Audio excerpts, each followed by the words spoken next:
Hi, this is Christina Boyle. I am one of the librarians here at CSI, and we're going to look at how to use OneSearch in order to find reference resources that will help you narrow down a topic for your research project. So to find OneSearch, you just go to the library website, which is library.csi.cuny.edu, and you'll see this on the homepage. To access OneSearch underneath this Search Library Resources, it will automatically be set to the Books and Articles tab. And rather than typing in your search terms here, I recommend clicking on the OneSearch hyperlink because that will bring you to a new page where you can actually click Advanced Search here on the right-hand side. And this will give you some more options when you're starting your search out so you can refine it a little bit. That's not necessarily always needed, but I think it's useful to get into that habit just because it gives you a little bit more control over what you're looking for. So let's just say, for example, I want to find out a little bit of information about augmented reality. And I know that's something I want to focus on within my paper. Using a reference resource would be a really good way to help narrow down your topic, and I'll show you what a reference resource looks like. If you are not familiar with what a reference resource is, it's usually a resource like an encyclopedia, a handbook, a dictionary, something where you find factual information about something that is more of an overview on a topic, and it can be really useful for you to use in the beginning stages when you're trying to find a topic that is kind of broad and pinpoint a narrow part of that topic that you can use for your specific research question. So in this OneSearch page, I'm curious about augmented reality. I want to see what information there is on there. So I'm going to go ahead and just type in augmented reality to see what comes up. And before I hit search, I want to make sure, because augmented reality is obviously something that is more recent and modern. So I want to make sure that my information is as up to date as possible. So I'm going to go ahead and say that I only want things from the past 5 years, because if I have information from 10 or 15 years ago, it may not necessarily be helpful for me because it's outdated. This is a technological field. It's something that is continuing to grow and evolve. So I want the most up-to-date information. So I'm going to go ahead and hit search. I just typed in 2017 to 2022 as my time frame. So now, once I've gone ahead and done that, you see there's tons and tons of results, and there's also many different types of results. Some of the things you can do is look through the results in the first couple of pages and see what comes up, but that might be a little bit overwhelming at first when you're trying to narrow down your topic. You can see that there is a book here on virtual reality and augmented reality, myths and realities, which might be useful, but that's an entire book. And when I'm looking for something a little bit more of a bite-sized chunk, and a reference resource is great for this because it's an entry within a larger publication like a book. So an example that you're probably familiar with would be something like Wikipedia, where you won't read the entirety of the Wikipedia website, but you might read one page on a topic, and that will help you familiarize with a particular subject. So it's the same for a reference resource. Wikipedia, which ends in edia, sounds like encyclopedia, is a reference resource. I don't necessarily I wouldn't say that it's not a good resource to use, but when you're looking to narrow a topic, because you're not citing that in your paper, it's just for ideas. But I would like to show you how to use library resources for this, because if you do wind up finding some information that you want to cite in your paper, it's actually appropriate to cite our library resources in your paper, where it's not really appropriate to use Wikipedia as a cited resource because we don't know who authors it. Anyone can author it. It's completely anonymous. And we want to get in the habit of using the resources that are available to you through the library.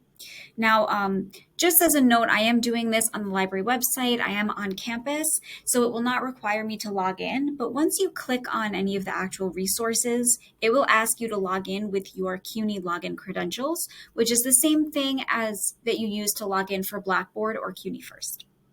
So now that I've just typed in my subject and I've narrowed it down to a date, I want to go ahead and narrow this down to resource type. So on the left-hand side here where it says filter my results, I can go down to resource type and hit show more, and I can go and find reference entries. So as I explained, a reference entry, it's usually an entry from something like an encyclopedia, something that's going to give us some good overview, background, factual information, which is what we're looking for when we're trying to get familiar with a subject and whether or not it will be useful for our research. You can see there's a couple of things that look like they may or may not be useful. I see that there's things in German. I can just go ahead under language and select only English and apply those filters so it gets rid of that. And then we can start taking a look at what we see. So one thing that's really important to note for reference resources is that the title will be very simple and just the subject. So I can see that going down, the title is just augmented reality or virtual and augmented reality or something along those lines. It's not overly descriptive the way maybe a journal article title would be. So the thing to pay attention to in addition to the title would be to the publication. And on OneSearch, whenever you see something listed in the results, the title is this thing that is underlined and that's clickable. The name underneath is the author and or editor. And then this here is the actual, is the actual name of the publication. So that is letting me know the resource which this reference entry is from, because a reference entry is generally a book. It might be an encyclopedia, and then each entry is a section of that book. It's an ebook. So I can see this is from the Gale Encyclopedia of Science. This is from 2021, which is very recent. So that's something that might be very useful for me. It's kind of a broad science-based encyclopedia.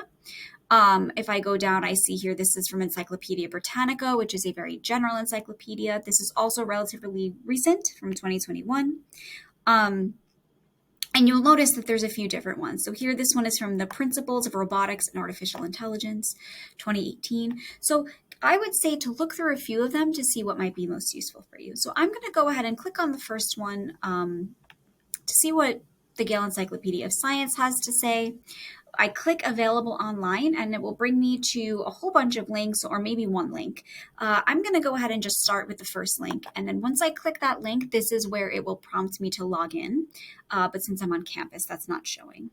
And then it brings you straight to the resource. So one thing that you can notice about reference resources is that oftentimes they will have these kind of little subheadings. So right here, this says background. So it gives a little bit of a background of what augmented reality is.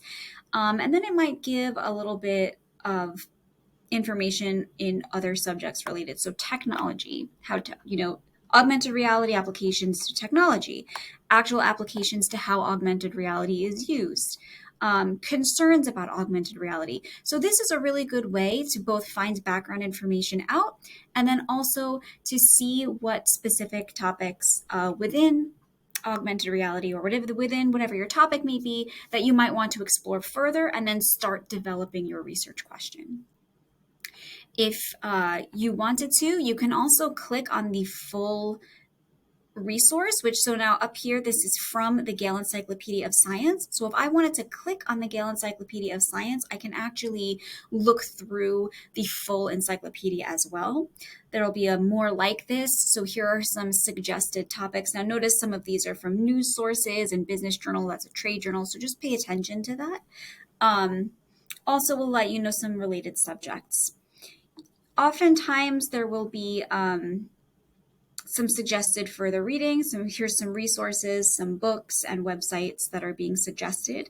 So you can also use those as a jumping off point. But just to show you what it would look like to click on the full encyclopedia, I can see it is listed right here. And if I wanted to search within that publication, I could. So let's say if I was interested in also seeing what is in this publication about virtual reality, I can go ahead and search and it will show me that as well. But it seems that it's mostly mentioned within augmented reality. So that's just how you would use OneSearch to look for a general topic. You want to be broad. You don't want to type in a question. Type in just as to the point as you can. And remember to filter it to reference entries, filter it by date so that you're not getting anything that's too outdated, and then a good way to find that background information, as well as helping you to narrow down that topic. If you have any questions about this or anything else, you can always contact the librarians using the chat reference, which is on our homepage here, 24/7, or asking a librarian who's in the library. I hope this was helpful, and we are here to help. So if there are any further questions, don't hesitate to reach out.